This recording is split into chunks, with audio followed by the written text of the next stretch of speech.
सखिया सहेलिया आज आरती के थलिया सज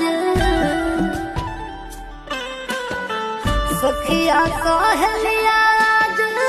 आरती के थलिया सज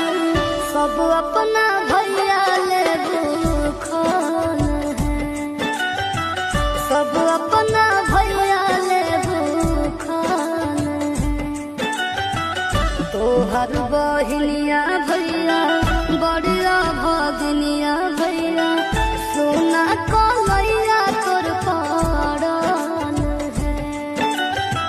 सब अपना भैया ले भूखल है नहीं हो जमीनियों के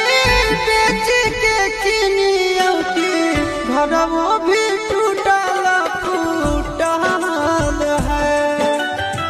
दोष नहीं तोर भैया के दोष है समैया के डोरवो के दाम नहीं जुटल है घरवो भी टूटल